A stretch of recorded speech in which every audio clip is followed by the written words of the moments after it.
गांव जिसमें आज पांचाली उघारी जा रही, या अहिंसा की जहां पर नथ उतारी जा रही है। तरसते कितने ही मंगल लंगोटी के लिए, बेचती है जिस्म कृष्णा आज रोटी के लिए।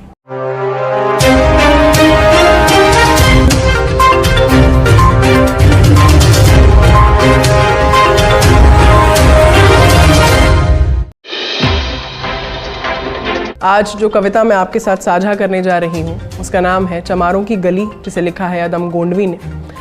अदम गोंडवी मेरे पसंदीदा लेखकों में से एक हैं और कारण ये कि मैं जब भी उनका लिखा कुछ पढ़ती हूँ तो मैं निशब्द हो जाती हूँ। शायद कमाल है लेखक का कि वो इस कदर आपको मजबूर कर देता है कि आप जुड़ जाते हैं उनकी लिखाई से, जो उन्होंने लिखा है उससे, और कुछ रहता नहीं है आपके पास कहने को। मैं जब इंट्रोड्यूस भी हुई थी, जब मेरा परिचय हुआ था कि ऐसे कोई लेखक है सालों पहले, और जब मैंने पढ़ा था तो दिल टूट गया था मेरा पहली कविता उनकी पढ़कर। और फिर भी ये अजीज़ है क्योंकि रियलिटी से रूबरू कराती है, ये मेरा मानना है। जैसा मैंने कहा, कविता का नाम है चमारों की गली और लेखक हैं अदम गोंडवी। आइए महसूस करिए जिंदगी के ताप को, मैं चमारों की गली तक ले चलूँगा आपको। जिस गली में भुखमरी की यातना से ऊब कर मर गई फुलिया बेचारी कल कुएं में डूब कर। है धरी सिर पे बिनौले कंडियों की टोकरी, आ रही है सामने से हर खुआ की छोकरी। चल रही है छंद के आयाम को देती दिशा, मैं इसे कहता हूँ सरयू पार की मोनालिसा। कैसी ये भयभीत है हिरनी सी घबराई हुई, लग रही जैसे कली बेला की कुम्हलाई हुई। कल को ये वाचाल थी पर आज कैसी मौन है, जानते हो इसकी खामोशी का कारण कौन है। थे यही सावन के दिन हर खू गया था हाट को, सो रही बूढ़ी ओसारे में बिछाए खाट को। डूबते सूरज की किरणें खेलती थी रेत से, घास का गट्ठर लिए ये आ रही थी खेत से। आ रही थी वह चली खोई हुई जज्बात में, क्या पता उसको कि कोई भेड़िया है घात में। होनी से अनभिज्ञ कृष्णा बेखबर राहों में थी, मोड़ पर घूमी तो देखा अजनबी बाहों में थी। चीख निकली भी तो होठों में ही घुट कर रह गई, छटपटाई पहले फिर ढीली पड़ी फिर ढह गई। दिन तो सरयू के कछारों में था कब का ढल गया, वासना की आग में कौमार इसका जल गया। और उस दिन ये हवेली हंस रही थी मोद में, होश में आई तो कृष्णा थी पिता की गोद में। जुड़ गई थी भीड़ जिसमें जोश का सैलाब था, जो भी था अपनी सुनाने के लिए बेताब था। बढ़ के मंगल ने कहा, काका तो कैसे मौन है, पूछ तो बेटी से आखिर वो दरिंदा कौन है।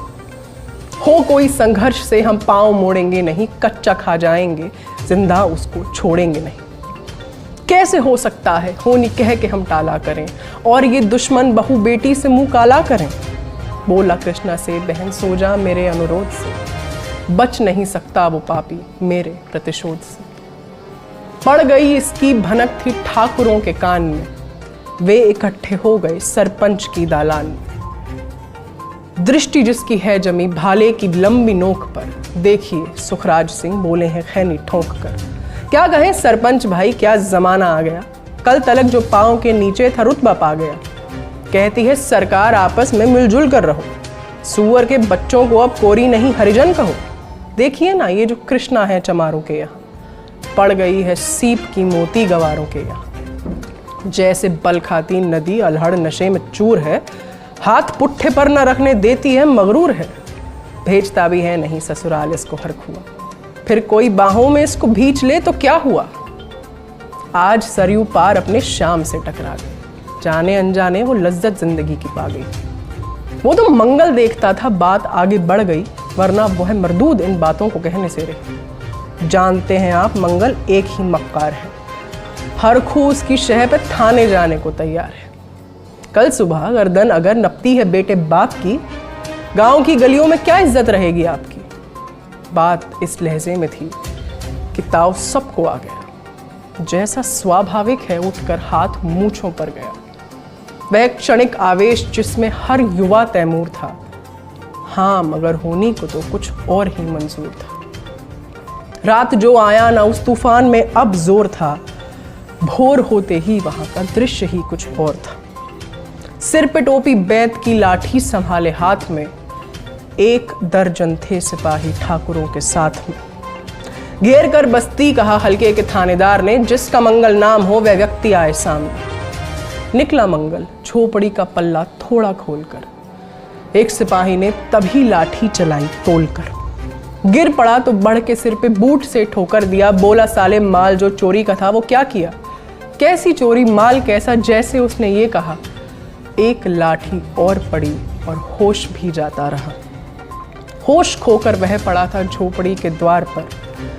ठाकुरों से फिर दरोगा ने कहा ललकार कर, मेरा मुंह क्या देखते हो, इसके मुंह पे थूक दो, आग लाओ और इसकी झोपड़ी को फूंक दो।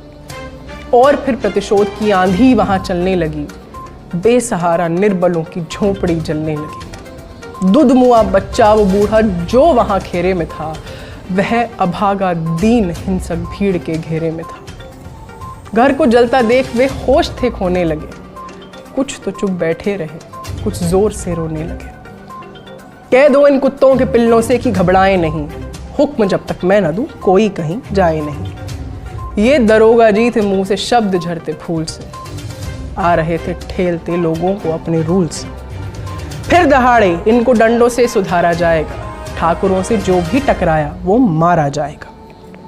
एक सिपाही ने कहा साइकिल किधर को मोड़ दे, होश में आया नहीं मंगल कहूं तो छोड़ दे। बोला थानेदार मुर्गे की तरह मत बांग दो, होश में आया नहीं तो लाठियों पर टांग लो। ये समझते हैं कि ठाकुर से उलझना खेल है, ऐसे पाजी का ठिकाना घर नहीं है जेल है। पूछते रहते हैं मुझसे लोग अक्सर ये सवाल, कैसा है कहिए ना सरयू पार की कृष्णा का हाल। उनकी उत्सुकता को शहरी नग्नता के ज्वार को, सड़ रहे जनतंत्र के मक्कार पैरोकार को, धर्म संस्कृति और नैतिकता के ठेकेदार को, प्रांत के मंत्री गणों को, केंद्र की सरकार को मैं निमंत्रण दे रहा हूं, आए मेरे गांव में। तट पे नदियों के घनी अमराइयों की छांव में, गांव जिसमें आज पांचाली उघारी जा रही, या अहिंसा की जहां पर नथ उतारी जा रही है। तरसते कितने ही मंगल लंगोटी के लिए, बेचती है जिस्म कृष्णा आज रोटी के लिए। मैंने कहा था मैं भावुक हो जाती हूँ और मैं हो गई, उसके लिए क्षमा चाहूँगी। तो ये किताब है मेरे पास, समय से मुठभेड़। इसमें अदम गोंडवी जी की और भी बहुत सारी कविताएं हैं और ये वाणी प्रकाशन की किताब है। इसे आप ऑनलाइन भी खरीद सकते हैं, किसी बुक स्टोर में जाके भी खरीद सकते हैं। उम्मीद करते हैं कि ये एपिसोड आपको पसंद आया होगा। अपना ख्याल रखिए और देखते रहिए